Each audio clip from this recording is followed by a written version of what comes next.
Carol and I have been married for 15 years and have a 14-year-old daughter, Patty. Carol is 36, I'm 39. My name is Ken. We got married when she was 20 and planned for her to be a housewife since I make good money from my job. I run a research laboratory at a large electronics company. We decided there were too many single parents and we wanted to help our daughter in any way we could. We go to the gym and Carol is in great shape. She volunteers to pass the time. Most of the time she helps at school, but not only there.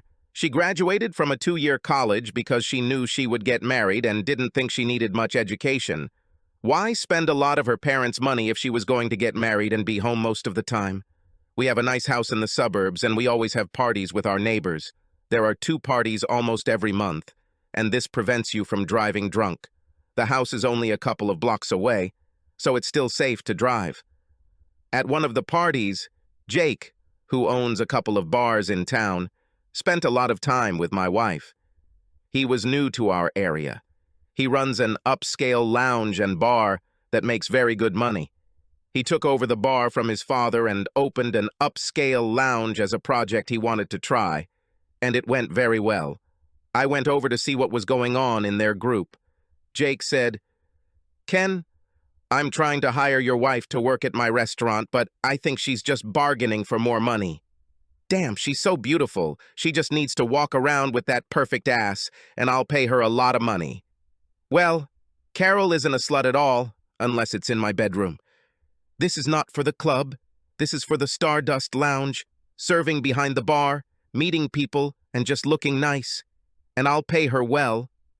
Carol came up to us and said, "I need to be home to give Ken slippers and a newspaper when he comes home from work." And she laughed, grabbed me, and we left.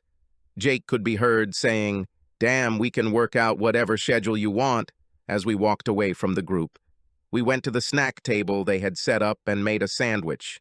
We were sitting at the table with Ben and Jill when Jill said, "You should agree to his proposal. This is a good place to work, and I know he will pay you well." Carol changed the subject, and we all grabbed fresh drinks and started dancing. There is a lot of flirting with women at parties. I think it lifts their spirits and makes them feel needed when someone other than their husbands pays attention to them. As far as I know, nothing got out of hand at the parties, so there's probably no harm done. Even I like to flirt a little with women and have kissed a few at parties over the years. In fact, sometimes it got really hot with them. Now I try to change partners and not flirt with the same girl twice in a row so that she doesn't think I'm trying to get her into bed. I saw Jake dancing with Carol. He was by Carol's side most of the night as they talked in separate groups throughout the party. He was determined to make her work for him. I knew she would never agree, and I would never let her work in the lounge. We didn't talk much about the party when we got home. That night we made love as usual, and everything went according to schedule for the next 2 weeks. When the next party came, I was getting ready to go fishing, and Carol was having a hard time with Patty that week. I told her, "Go to a party and relax. You will be much better off than just sitting at home." She said, "No, but I'll think about it because I don't like going to parties without you." I got home late Sunday night, and we went to bed early.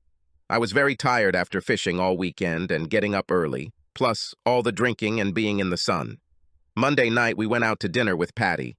Carol told me that she went to a party and had a fun time. She told it softly, given that Patty was listening. We didn't make love on Sunday night, so we made up for it on Monday night after Patty went to bed. We lay on the couch, hugging, and then she started talking to me. "Ken, don't you think working in the lounge would be fun for Jake? I think it would be good for me, and it would give me a chance to get out of the house and meet people instead of being locked in here all day. That way, you could ask me how my day was, instead of me wanting to know everything that happened to you that day. It would also help with Patty's education, since we could save more in the bank than we do now. Carol, you know, I make good money and I don't need help saving. In fact, we already have enough saved for her college without having to save more. Things are going well the way they are. We don't need any changes." "Damn you and change. You never want any changes in our lives. But we changed our lives when we got married. You liked it, didn't you?" "Ken, we could try it. And if it didn't work, I could always quit. I'd really like to try it. It looks like it would be a lot of fun. Plus, I'll always be home for Patty and you when you get back. Home. I think work will revitalize me and make me a better lover, she said. We went to bed and made love again that night. During the week, we talked about work, and I gave all my arguments against working there. We don't want money. Men will hit on her. They'll want her to work weird hours. Men might put something in her drink, and we argued back and forth. Of course, she gave all her arguments in favor of the job. Extra money, we could buy a boat or go on vacation outside the U.S. We could buy some new things that are extra. She loves me and won't cheat on me, and she won't drink at the club. Sooner or later, you'll end up drinking in a club, so don't say I didn't warn you when you get caught up in something. Where do you get all these thoughts? This isn't New York, you know. It won't happen here. You're just jealous that I'll be talking to the big guys and the cute ones. We talked for 2 hours or more, and every time I said it was a bad idea, she had something to say in response.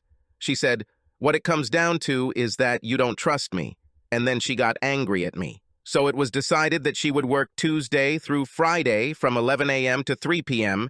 and would still be home when Patty returned from school. Jake promised her that she would receive at least $100 a day, or he would make up the difference out of his own pocket. He will give her a base salary, and the rest will be tips that she will receive from lounge patrons. Carol would serve the lunch crowd that came there and would have evenings free, so she was happier than ever. A few months later, whenever we went out, different guys would come up to us and talk to Carol. They hugged her and kissed her. These were the guys who came to the lounge to eat and knew her from there. They all ignored me. They stood next to her, keeping their hand on her ass and stroking it while they talked.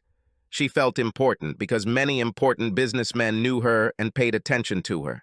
She introduced me to them, but it was clear that they did not want to meet me, and I did not care. We were all only interested in Carol. I didn't want to admit it, but Carol was soaking up all the attention.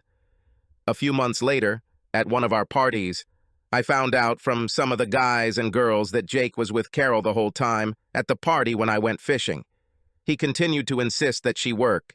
He told her that she would do a good job at the lounge, make good money, and attract good business for his establishment. He said it was a win-win situation for both, and both would come out of this with a good result. I saw Jake spend a lot of time with Carol at the party, and I saw her often shake her head in refusal. I would really like to know what it was about, but I knew she would never tell me. As far as I knew, everything was going well with her work. She opened a bank account for the money to use for a vacation or whatever she needed. She bought some beautiful black cocktail dresses for work, and she looked amazing in them. She also bought several bras to complement her dresses. I knew from talking to her that she made a ton of money from tips, and it was better than she expected. This way, Jake didn't have to come out of his own pocket to pay her to reach the $100 a day they had planned. I talked to a few girls to see if there was any gossip, but no one said anything. Well, it's only been a couple of months, so maybe we should wait a little longer. At home, Carol talked about the lounge as if she were part owner of the place. She told me how everything worked, how many people came, what they did, who they all were. Which bosses, in her opinion, cheat with their secretaries and so on. I didn't know many of the people she was talking about, but many of the names were familiar to me. The lounge was popular at night and kept getting more popular. Jake earned money with a shovel, and his club was also doing well. At night, when I answered the phone, there were a lot of dropped calls, and it was starting to get really annoying. Carol said the calls were for Patty, and that the boys didn't want to talk to me at all. I would have believed her, but she and Jake had too many conversations at parties that I couldn't hear, so I decided to put a recorder on the line. I thought about it for a long time, but if she or Patty found out, I don't want to imagine the reaction. I said to myself, to hell with it, bought a recording device and connected it to the telephone line. After 2 weeks of monitoring Carol's phone lines, I learned that many guys visiting the club were calling Carol, asking her to go out to dinner. They said they wanted to thank her for her hospitality. She replied that it would be wrong because I might get angry, and not this time. They said it would be business as she worked there and did her job well. She never directly said no. She was very polite in her answers. I think she liked that they called and enjoyed the attention, whatever it was. I never checked Patty's calls. I fast-forwarded them.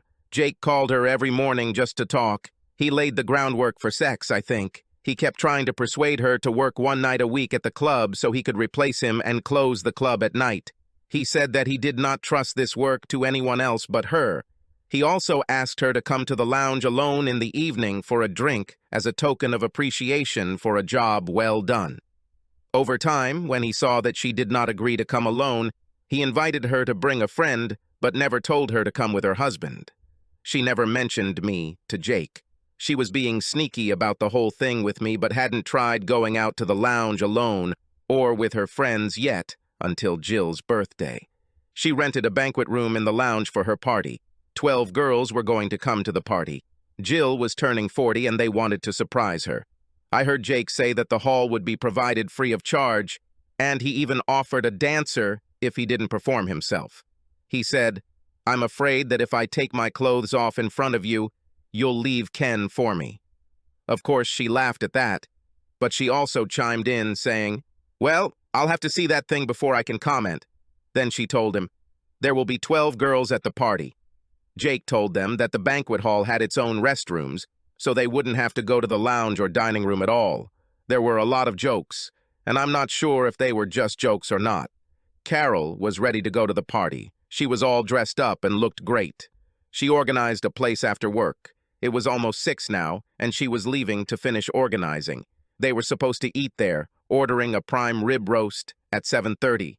The show started at 8:30 or 9. The party was planned from 7 to 11 at night. After she left, I took Patty and her friend Nancy to eat and then took them home. I told them I had to stop by work and then check on my mom because I didn't want her to come home drunk. Patty kissed me goodbye, and I headed to the lounge. I arrived there at 8. As you enter through the doors, there is first a cloakroom, then another set of doors leading into the bar. The bar is in front of you and is about 50 feet long, with 3 bartenders manning it. At the far end, a door leads to the kitchen. There is a small games room off to the side that is used for cards. The bar has 12 booths for drinking and dining. Between the booths and the bar are 8 tables with 4 chairs each. As I stood there looking at the bar, there were 2 booths to my left with a gap between the next set of booths for the doors leading to the banquet room. The dining room was behind the booths and could seat 125 people. I'd say the place was half full. I walked to the end of the bar and looked into the game room. There, 4 older men played gin rummy while 2 watched. I took the drink and moved into the room, taking a seat that had a direct view of the doors to the banquet hall, but on the opposite wall. From here I could see the entire bar area, tables and booths. The room was dark except for a small overhead light above the table and the light from the TV. I remembered when I stood at the entrance. I couldn't see who was in the playroom because it was too dark. There was a soccer match between Italy and Spain on the TV in the room, and the men playing cards were mostly older Italians. I spoke to a few of them, and they seemed friendly and welcoming. 2 elderly men spoke very loudly. I think they were hard of hearing. They laughed at every joke and had a great time. They all had nicknames such as Fish, Wolf, Lame, Hippie, and Moni. I looked at the clock on the wall. It was almost 8:30. I saw a cart being moved from the kitchen into the banquet room with ribs being roasted. I heard the wolf say, "Carol is having a party at the banquet hall tonight and you should see her." He also said, "There's no way I'd let my wife work next to that horny Jake." And everyone burst into laughter. It was 9:20 and I saw Carol walk into the bar from the banquet hall. She was wearing a bright red cocktail dress and she looked very sexy in it. Gippy noticed her and said, "Carol will come up to me to say hello because she's head over heels in love with me," to which everyone laughed. I said to myself, "Damn, how do I get out of this room?" I noticed a couple of empty booths and thought that if I sat there, she might not notice me. As I watched Carol grab a drink at the bar, I saw a man walk up to her and put his arm around her, giving her a big hug and a kiss on the lips. She talked to him for 10 minutes, and then another man came over and did the same for the next 10 minutes. Sally then walked out the door and said they were ready to start the show. About half an hour later, someone left the room, and through the door, you could hear the women screaming at the top of their lungs. This amused the guys at the card table. Then I saw Jake come in and sit in the booth near the door. I said to myself, "Damn, I don't want him to notice me." The wolf said, "Here's Jake, but he won't come here. I embarrassed him in front of his girlfriend and he's angry with me." I was glad to hear this. Suddenly, Carol came out again and saw Jake. They kissed and hugged, and she sat in his booth. I had a good view from where I was, and I saw them holding hands. The wolf said, "I bet Jake would seduce her tonight. She looks stunning in that outfit. He's been pursuing her for over 3 months now, which is the longest he's ever chased someone without getting her into bed." Carol went back inside after hugging Jake and kissing another guy at the bar. She could be seen apologizing that she had to leave, pointing to the room, and then walking away. Carol did this most of the night. She went out to spend time with Jake or to be groped by a customer at the bar. The guys stood next to her, hugging her and keeping their hand on her ass, stroking it. Every time she went to Jake, he stood up to kiss and hug her, while groping her ass. By midnight, the party was over as the girls started to leave, and there were only 4 left in the room. The doors to the room were open, and you could see straight inside. Jake and 3 single guys entered the room to dance with the girls, to the music from the jukebox that was there. From what I saw, every time Carol went out, she took a drink with her and returned to the room. She definitely must have been drunk by now. All the women were dancing close together and enjoying themselves, because, apparently, they were all quite drunk. The bar closed at 2, and it was now 10 minutes before closing, so I went out to the car so that no one would see me. I waited in the car until 20 minutes after 2, and almost everyone had already left. A taxi pulled up, and 4 girls and Jake got out. The 3 girls got into the taxi and drove away, leaving Carol standing alone. Jake went back to lock the door when I pulled up and honked the horn. Carol swayed towards my car. I said, "I thought you would be quite drunk, so I came to see that you got home safely." Okay. Jake was going to take me to the diner for breakfast, so we can follow him there. Just a minute and I'll tell him. She walked up to Jake as he finished locking up. They talked for a while and then came to my car. Jake said to me, "So you don't even trust your wife to go out at night and you need to come and check on her. A girl can't even go out alone without a husband on her tail. Are you afraid that someone will take her away from you?" "I don't want her to die driving home drunk or get hit by some drunk driver." Carol said, "We're not drunk. We'll be fine, Ken. Don't worry about us. I'll be home soon, honey." I turned on the car and drove away, very angry with her. At home, I drank 4 beers while changing clothes. I went to bed at 4 in the morning, and she hadn't returned yet. I thought I wouldn't be able to sleep, but I don't even remember hitting the pillow. I woke up at 10 in the morning with a slight hangover, and she wasn't in bed. I took a shower and started to get angry as I headed to the kitchen, only to find Carol sleeping on the couch with a bucket next to her in case she got sick. The girls were already in the kitchen and asked why Mom was sleeping on the sofa. She was covered with a blanket from the couch and was still wearing her red dress. I cooked eggs for the girls and then cleaned up the kitchen. Carol walked in with a grin on her face, and the kids asked why she was sleeping on the couch. She sat down next to my coffee cup and drank from it. She explained to them that she wasn't feeling well after last night's party. The girls laughed at her while I poured her a cup of coffee and took mine back. I left the room still angry. I was reading the Sunday newspaper when she came and sat down at my feet on the floor. "I'm sorry. I was probably too drunk and wasn't thinking at all. I should have come home with you. We went to a diner and I ordered a trucker's lunch, but that's more than I eat in a month. I ate it, but within 20 minutes I felt sick. We stayed there until I felt better. Then he drove me here. I slept on the couch so I could be closer to the restroom if I needed to." The phone rang and I got up and left the house to wash the car. I spent the whole day outside working in the garden. I decided to go to Jake's house and tell him everything I thought. He was by the pool when I arrived. "Jake, who do you think you are to talk to me like that last night?" Jake said, "Sorry, Ken. I guess I had too much to drink. You see, one of the waitresses is having problems with an ex who's been stalking her, and she got an order of protection against him. He was at the club last night and was giving her problems. I had to step in and break them up, and I think I was just reacting to you with my irritation. I'm so sorry, Ken. You're a good guy, and Carol is a very nice woman. Sorry again if I exploded, but now you know why. We talked some more, and I went home. Jill arrived at 6 and took Carol to the lounge to pick up her car. She returned at 7, and I ate dinner while watching TV.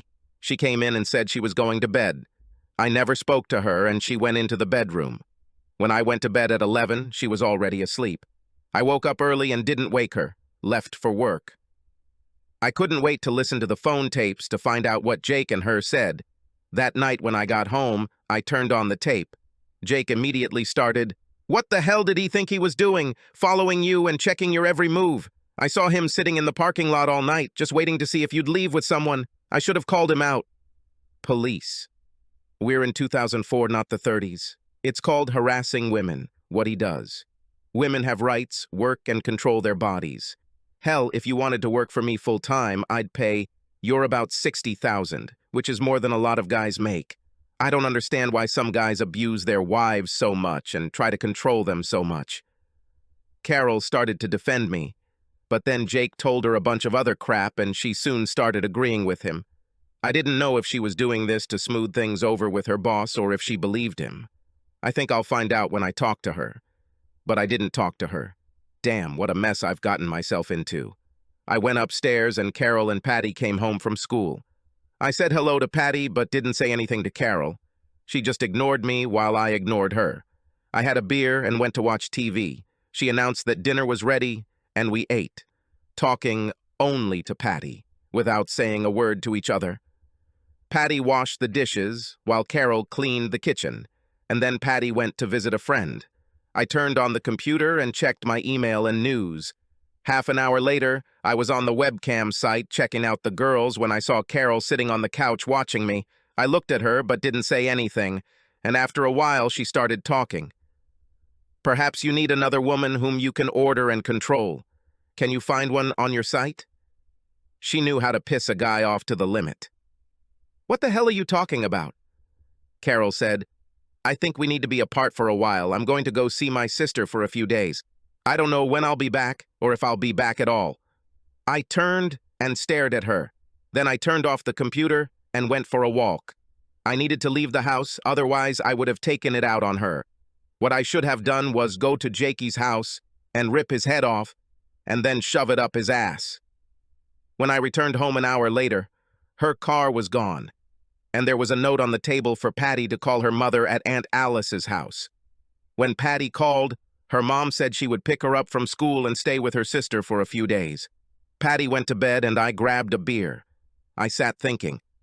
I had no way to check on her if she was at Alice's house, so what should I do now? I thought, I have 7 weeks of vacation left and I could use it if I need to. I figured she would come home to take Patty to school and for extra clothes tomorrow. This would be the last call from here. On Monday, I went to work and said I wanted to take a vacation, and they said, okay. I talked to my friend Rick and asked if I could use his bike for a while. He said, "No problem. Use as much as you want. It's in my yard. Here are the keys." I pulled into a local gas station, then walked to Rick's house, and then went to a diner for coffee. At home, I took out the recording device and played it back. She told Jake, "He's angry at me and doesn't talk to me at all.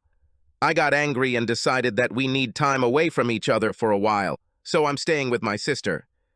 Maybe he needs another woman whom he can command and control." Jake said, "Being in the bar business, I can spot an idiot a mile away, and Ken is one of them. They love to dominate their wives and control their every move. They abuse their wives and don't think it's a bad thing. It's a shame that this happened. With you. How did you cope with him all this time?" "I don't know. I don't think he was always like this." "Oh yes, he was like that from the very beginning. You were too in love to see it. Guys are like that from the very beginning. It's better that you found out about it now. I have an apartment, and you can stay there. Your sister can just give him information about what you're doing all the time. And you could invite Patty to stay with you from time to time. By the way, I need someone to run the club for me.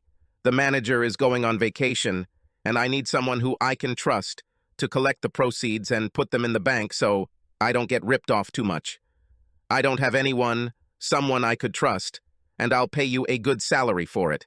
In fact, if you want a full-time job, it's yours. I don't know, Jake. Everything is going too fast right now. Well, we'll talk about it when you come to work on Tuesday. How about that? They said goodbye with Jake saying, I love you. I went to her work on Tuesday and watched her leave at 3 o'clock and pick Patty up from school. I followed them home and then they both went into the house. About 2 hours later, she went to see her sister. I returned home and fed Patty. Patty still didn't know. I told her, I'll be busy at work and I'll see you tomorrow morning. So she kissed me goodbye. I then checked the recording to see if Carol had spoken to Jake. I heard them agree to meet in the lounge at 9 in the evening. Then he had to take her to the club to show her what to do there. He was talking about the apartment again and how it would be nice for her to relax and spend time with Patty instead of living with her sister. Carol refused, but said she would think about it. I remembered that we had all watched a baseball game in his apartment after we had been washed out by the rain at a game in town. Then he told us that this was his sex nest to get away from his wife. It was a nice 2-bedroom apartment, and he knocked down a wall to make a large games room instead of a living and dining room. The game room had a large 52-inch TV and 3 sofas, as well as several large easy chairs. On Friday, Patty had a school play at 7 in the evening. Carol told her she would try to be there. I listened to the recorded phone calls on Friday as Carol was packing her things. Jake said she must have drank the drinks too quickly because she fell asleep on the couch as soon as they arrived at the apartment. She said she felt very bad the next day and would control herself next time. I think that son of a bitch put something in her drink. She said she would like to see the place again in the future. That night, Carol went to work at 4 o'clock in the afternoon, and at 7, I went to school for the play. I saw Carol come in and sit down with her friends. She saw me and waved. I waved back. Why not? After the play, I found Patty and asked if she wanted to have ice cream, which she agreed to. At this point, Carol came over and told Patty how well she played and that she needed to get back to work and would call her on Saturday. I turned my back to her and told Patty that I would meet her in the car. We went out for ice cream, and then I took her to her friend Nancy's house where she was staying for the night. I got to the club at 12 and saw Carol and Jake's cars there. 3 years passed before they came out with 4 other guys and 2 dancers. Jake walked her to the car and opened the door for her. Then he kissed her. They all left and went to the diner to have breakfast. Around 5, Carol went to see her sister. At 1 o'clock on Saturday, Carol came to see Patty and took her shopping. She waved to me in the yard and said hello, but I completely ignored her. They returned, she dropped her off and went to work at the club. Patty asked, "What's going on with you?" I told her, "Mom is a little confused right now, working for the wrong guy and listening to too much of his bullshit for her own good." Since she worked nights, I went back to work, but kept the cycle. When I left work, I would go to bed after preparing dinner for Patty and I, and then go check on Carol early in the morning. Carol moved into the apartment, and Patty paid her a visit. One day I stopped in the living room when Jake and Carol weren't there. I went to the rooms where the old people hang out. I heard Gippy talk about how Jake couldn't seduce Carol. Wolf went behind the counter and came back with Polaroids of Carol, breasts hanging out, fast asleep on the couch. The same thing happened at the steak from the club. They ate, then got into their cars and drove home. I saw Jake try to persuade her, but she shook her head. While Jake was gone, one of the guys tried to take her home, but she didn't go. One night I saw her going out with a group. I then saw Jake pull up behind me, so I turned and circled the block as they both entered an apartment building. The office light came on, and 10 minutes later, the light came on in her bedroom for about 5 minutes while she changed clothes. Then it went out. The light came on in her kitchen, and I think she was cooking eggs or drinking. Half an hour later, the light went out, and only the light in the office was on. Sometime later, I saw Jake go down the stairs, go to his car, take out his camera, and return to the apartment. An hour later, he returned, turned off the light, and headed home. I drove to our area to see if he would leave the camera in the car. I just got lucky and went to my house for a Slim Jim. At 4:30 in the morning, I walked up to Jake's house and saw his car. He was sitting there. I opened the door with Slim Jim and pulled out my camera. I returned home and downloaded them onto my computer. When I was done, I returned the camera to his car. When I got home, I checked the photos. She was under the influence of something, and he was taking pictures of her. He moved her and put her completely naked in different positions, about 20 times. Half looked like she was asleep, but the other half couldn't be sure. But I knew it was so from the very beginning. In none of them did she have her eyes open. I probably should have been upset. But she did all this instead of listening to me. But I knew I had to deal with Jake somehow. Any bastard who took advantage of someone like that would get it. For some reason, I knew Jake liked to party on Friday nights. I think this prepared him for the Saturday night parties we had in the neighborhood. So it was Friday, he pulled up to the club at 2 and people started leaving. They usually don't close until after 3, but now he ordered them to leave. Around 2:20, he and Carol got out and drove both cars to her apartment. As I watched them in the apartment, I saw first the light in the living room, then the light in the kitchen, and then the light in her bedroom. It was now 20 minutes to 3. For about half an hour, the light was on, and I could see them moving through the curtains. Then all the lights went out, except the light in the bedroom, and I saw them walking around there. I could see both of their figures walking past the curtain. I don't know what they were doing, but it looked like they were both naked. I've been carrying around a digital camera since I caught Jake taking naked pictures of her. There was no movement for 15 minutes. I thought they must already be having sex. God, my blood is boiling now. I wished I had a damn gun instead of a damn camera. I grabbed my camera and headed towards the house. While crossing the street, I saw trash on the side of the road that needed to be thrown out. There was a piece of channel 4 feet long and 6 inches thick. It would be nice to break down the damn door, I thought to myself. When I opened the door, I saw 3 alarm panels with numbers from 01 to 03. Damn, the house is connected to an alarm system. I walked up the stairs, taking them 2 at a time. I was thinking about the layout of the room at the moment when I broke down the damn door. I told myself I wanted to take a picture of her damn face so I could cherish that look for the rest of my life. On the landing, I stopped at the door and listened to see if there was any sound at all, but I didn't hear a damn thing. I think I listened for at least 5 minutes. I wanted to catch them in bed in the most compromising form. What I didn't know was that they knew someone was walking up the stairs when I took the first step.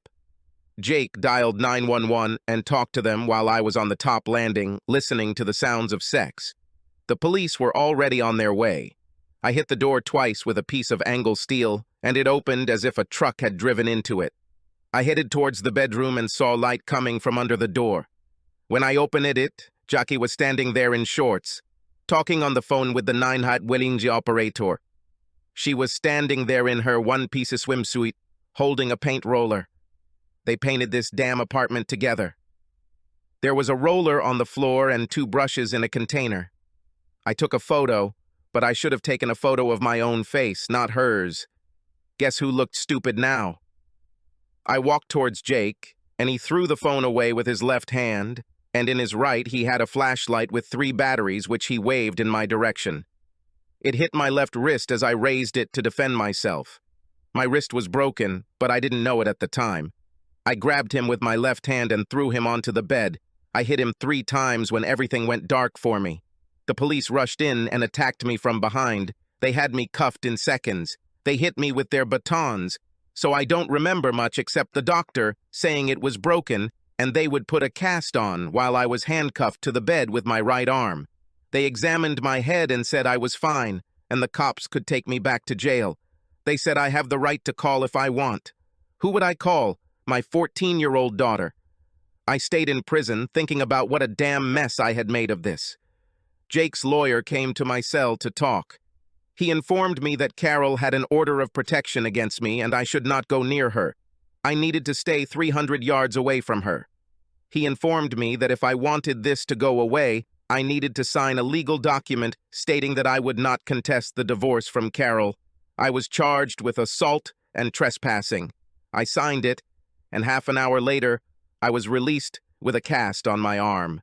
I found the bike where I left it and saw that Jake's car was still there. He was probably fixing that cheap door. I got on my motorcycle and rode to Rick's house. He drove me to my car and I drove home. But Carol's car was in the driveway. I parked at Jack's house up the street from my house and waited for her to leave so I could get drunk. Sue saw me and said, "What happened to you?" I crashed into the door, and it's true. But I bet no one will believe me. They fed me, and we talked. I told them I was having problems with Carol. I didn't tell them the whole story, just part of it. We sat and talked about general topics, nothing important. They said they would eat at 5 if Patty and I wanted to come. It was their turn to have a party if I wanted to stay. I thanked them and told them I would be back for dinner and the party. I was fed up with fast food, and I knew Patty was too. I looked at my house and Carol's car was gone, so I drove home. I pulled into the driveway and entered the house as it was open. Patty was with her friend Nancy sitting at the kitchen table. Patty said, "Dad, what the hell is going on? Mom said you're losing control and she's filing for divorce. Mom wants me to move in with her. She said you beat her and that you're too controlling and dominating her. You broke into her apartment, kicked down the door, and almost killed her boss. The police had to restrain you and take you to jail." I laughed. "Do you want to discuss this in front of Nancy?" "Of course, she's my best friend. I share everything with her. Dad, I know you couldn't do what Mom says about you. I want to hear your side of the story." They sat down, and I told them my side. "I went to pick up your mom after a party because I didn't want her to drink and drive. Then out of nowhere, her boss attacked me for being dominant over her. He said all sorts of crap about me, none of which wasn't true. I told her I didn't want her to drive drunk, or with someone who was drunk. She suddenly said they weren't drunk and would be fine, so I got angry and left. That's why Mom was sleeping on the couch after that. She couldn't even walk properly that night. Then the next day she said we needed space and she moved out. Now she works at his club. Next thing you know, she'll be stripping for him. Hey, Patty, I'll be honest with you. If she sleeps with one of the guys, it'll be over. I told her about working in a place like this, but she said I was old-fashioned and didn't listen to me at all. I make good money. And she said, you don't need to work anywhere. All the money for your university education is already in your bank account. What should I do about moving in with my mom? Well, normally I'd say you should move in with your mom, but she hangs out with a bad crowd of people, so I don't know. And I don't have to tell you anything. You're a grown girl and should know right from wrong. You'll have to make your own decisions without help from Mom or Dad. We both love you. Think about it. I don't think she needs an answer right now. Okay, Dad. I'll think about it and talk to Mom. She'll pick me up tomorrow and Nancy will stay with us for the night. I left the house at 2 in the morning to check where Carol had gone after work. She and Jake went to her house and he left after half an hour. I went home and went to bed. In the morning, I got up and prepared breakfast for the children and they washed the dishes. Patty said, Mom will pick me up and I will go to her to give her my answer as to who I will live with. And Nancy will come with us. Then they both questioned me about the whole story, and I felt as if I was on trial. Kids are smarter now than when I was their age. They asked, why didn't you just push her into the car the first night? I said, that guy called me aggressive. It would look great, dragging her into the car. Do you still love Mommy? Asked Patty. Of course I do. I think I'll never stop loving her. Then a signal was heard in the yard from Carol, and the children left with their suitcases. It was at 11. I went back to sleep, wondering if she would stay with her mother. To some extent, I hoped she would stay. This would protect Carol from Jake since Patty would be there all the time. Well, all I could do was wait to hear from her. At 7 in the evening, Patty called me, and she was crying. Mom's definitely confused. Jake fed her all sorts of crap, and she's swallowing it all. I'll stay with Mom for a month. If she doesn't come to her senses, I'll come back and live with you. We said goodbye and said love you to each other. Nancy called me at 9 o'clock in the evening. She explained in detail what Party was going to do. Nancy said, I agree that Carol is not herself. We talked to her for 3 hours and then Jake showed up. Carol wanted Jake to leave so we could talk. but we wanted to understand him, so we asked him to stay. I think he's all he wouldn't have left anyway. What did you do to him to make him so angry with you? It didn't take long for Patty and I to realize what a jerk he was. Jake said something stupid, and Carol agreed with him. If it weren't so funny, we would cry. Finally, Patty and I went into the bedroom to plan our strategy. She decided that the best way to intervene between them was to stay with her mother and make Jake's life miserable. She's going to give her mother a month. Mom has to come home at 4 in the morning, and then she burst out laughing. Wait until they drive us all over town and we just sleep over at her place. We'll see how it goes. Jake will be crazy by then. I said, I think a week is enough. 2 at most. Okay, girls, keep me posted. On Friday, when I returned home from work, there was a tape on the table with a family conversation between Nancy, Patty, and Carol. Patty recorded the conversation and her mother knew nothing about it. Nancy said, "Damn, Mrs. Ryan, is that how you go out to work? Your eyes look like they're swollen. Are you getting enough sleep? Your face doesn't look good. It has a lot of wrinkles." "Well, I haven't put all my makeup on yet."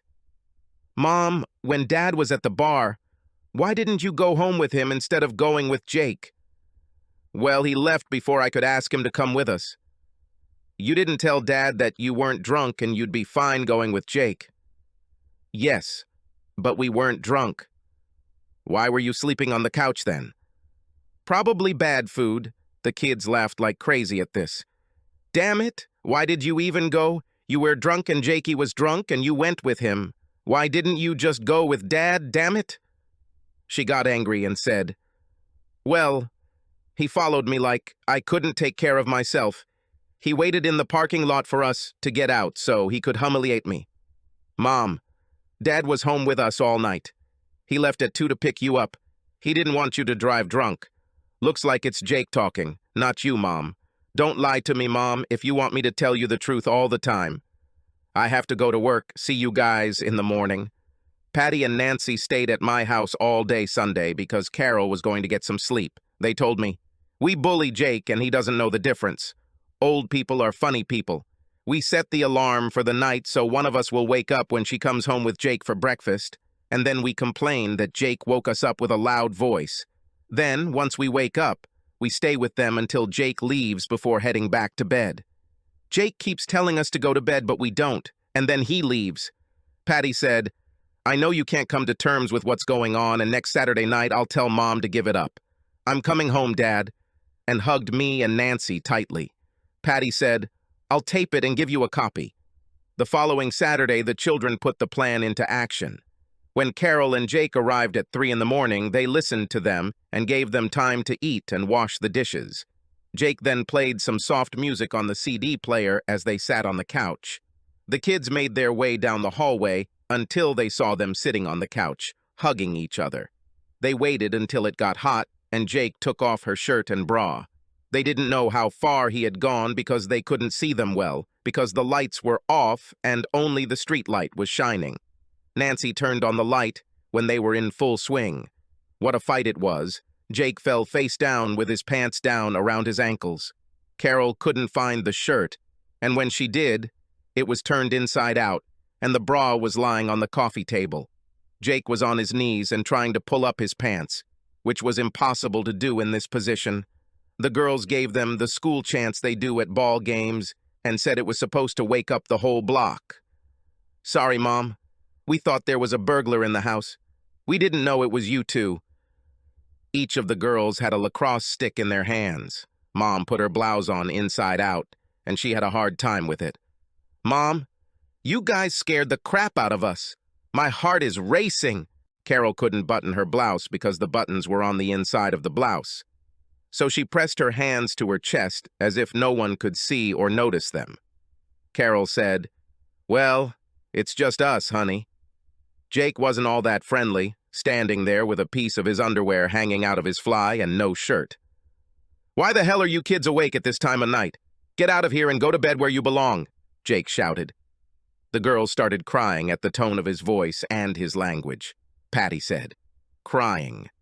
I happen to be at my house. Why don't you go home and have sex with your wife instead of my mom?"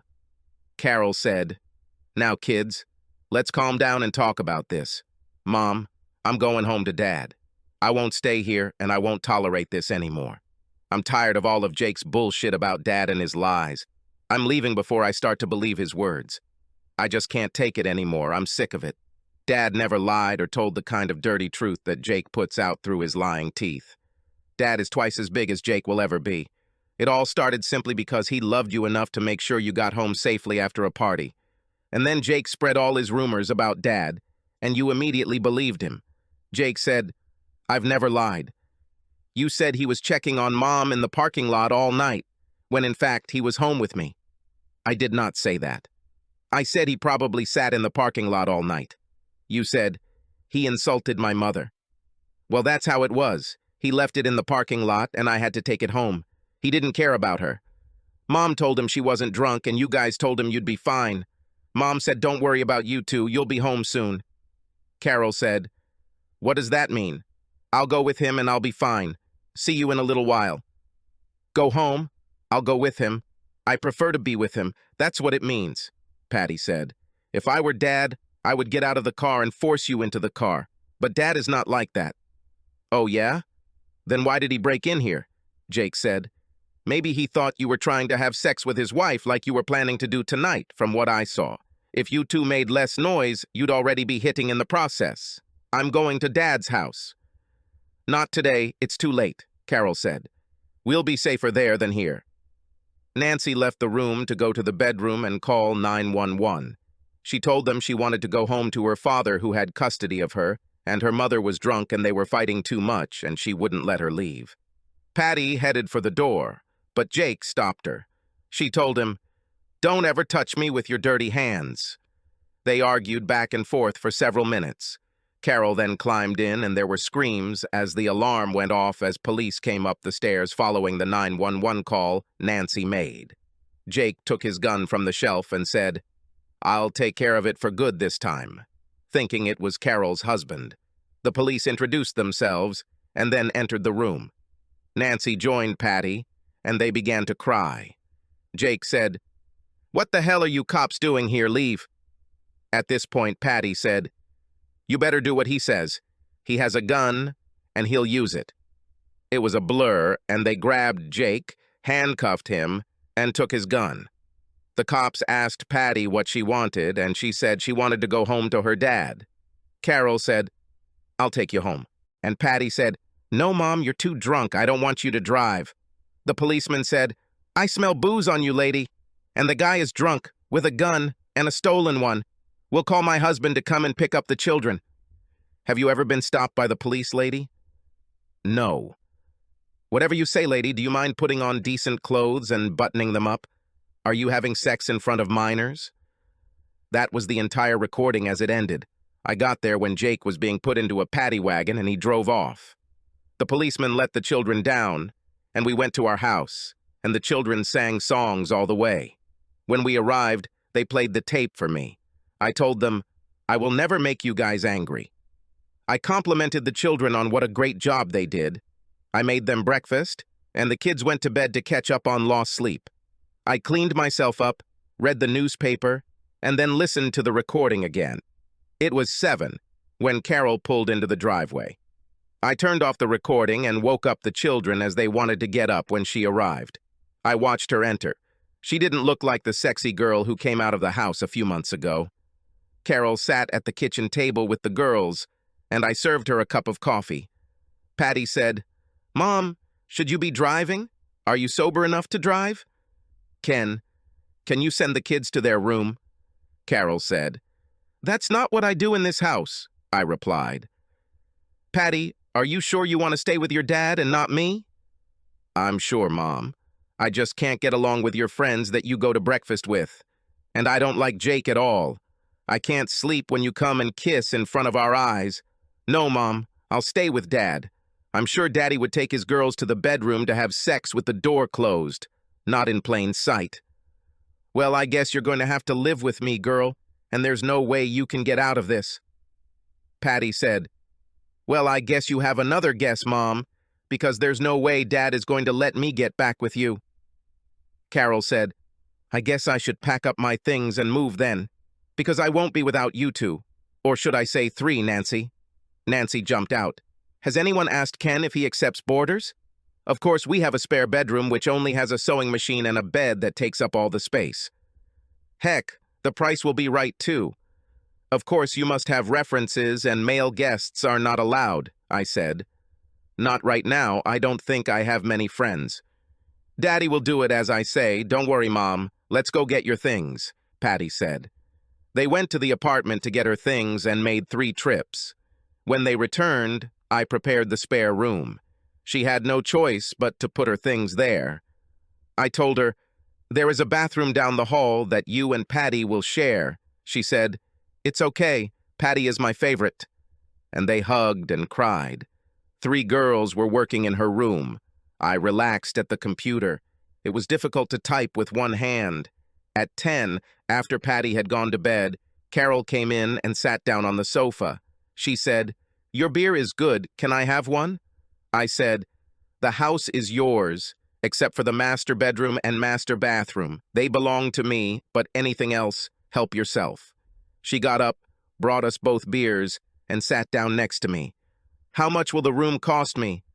Maybe we should have talked about this before you moved all your stuff here. No, what you think is fair. Where do you work now? I returned to the living room at 11 minutes to 3, Tuesday through Friday. How much do you make with tips and everything? 500 or 600 a week. Well, that's about what I want for the room. You're kidding, right? You know, when it comes to money, I don't joke. Well, I'll take it. I just thought you'd ask for more. We finished our beer and she went to bed. I connected the recorder to the phone again. Then I drank more beer and went to bed myself. This morning I went into the kitchen and Carol had the coffee ready and the bacon almost done. She poured me coffee and placed it next to me. We talked for a while and Patty joined us. Carol said, after I take Patty to school, I'm going to go clean up the apartment for Jake. I said, leave it as it is. You painted the room? That's enough.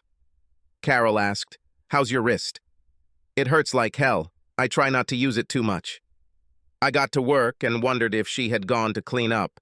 I hoped Jake would call her on the phone at home or she would call him. I want to see what the hell she's thinking and where I am. When I came home, she told me, I didn't go to the apartment. I'll leave it as it is. We'll have dinner in an hour. I went to the workshop to check the tape. She talked to Mary and told her that Jake was out of town until Thursday. I also heard her tell Mary that John Elton was a silent partner and that he owned most of the 2 businesses. He liked Carol, so Jake couldn't fire her. So I reset, walked up the stairs, and ate. That night we sat in the office, Carol watched TV, and I sat at the computer. She asked, what are you going to do with the rent money I'm paying you? Do you remember everything I was going to save for? I looked at her and said, do you remember all the reasons I didn't want you to work there? She said, yes, I know. I gave her a pen and paper and said, write down what you remember of the 10 reasons I told you why I didn't want you to work at the bar. She busied herself with this and finally said, I got 10. I said, read them. She started. First, we don't need money. Second, they'll want me to work weird hours. Third, this will put pressure on our relationship. Fourth, this will bring difficulties to the family. Fifth, may ruin your reputation. Sixth, men will flirt with me. Seventh, men will hug, kiss, and paw me. Eighth, men will want to see my breasts. Ninth, men will want to seduce me. 10th, men might put something in my drink. I asked, how many of them came true? She replied, almost everything. Are you happy now, Ken? No, why should I be happy? I didn't want anything on the list to happen to you. I love you. I don't want some idiot to hurt you. She came up crying and said, I'm so sorry. I wasn't thinking at all, Ken. I was angry, thinking that you were limiting my freedom. But I see you were so right, and I was a complete idiot. Damn, what was I even thinking? We finally kissed and hugged, and then Patty came into the room and said, this is what a family should look like. Then they went to bed, and I was left alone. She received her paycheck on Thursday and wanted me to meet her there. She said she would pay for dinner. I said, okay. and met her at 5 in the evening at the bar. She said, "Patty is at Nancy's house and she wanted us to go together. We were in a restaurant. They were just finishing eating when she took out her salary, and it was 1,000. I said, "Thank you," and put it in my pocket. She said, "Don't I get change? You said 500 or 600. I told you how much you made," I reminded her. She pulled out other money from her wallet that she had earned in the previous weeks. I said, "Thank you again." We had another drink and then danced. When we sat down, a guy came up to her and asked her to dance. She said, "Oh, hi, Roger." He then looked at me and asked if he could dance with her. "Sorry, her dance card is full for today." He left, not very happy. While we were sitting, drinking, and dancing, several other guys asked her to dance, and I answered the same thing. She said, "Damn, I don't have money to pay the bill. Gippy will make me do the dishes." And we laughed. I said, "Let's ask him." She said, "Do you know him?" I said, "I met him when you started working. I checked the club to see where you worked. Hippie is the older brother of the quiet partner owner of this place. He's a sweet old man, about 72 years old, and we joke all the time. He keeps saying he wants to see my breasts." Then she laughed like crazy. There were 2 offices near the playroom that were isolated and difficult to see from the outside. I asked Carol to sit there while I went to the playroom. I told Gippy that I had a surprise for him. He came out and sat with us in the office. Gippy sat staring at Carol's breasts with a big smile on his face as they talked.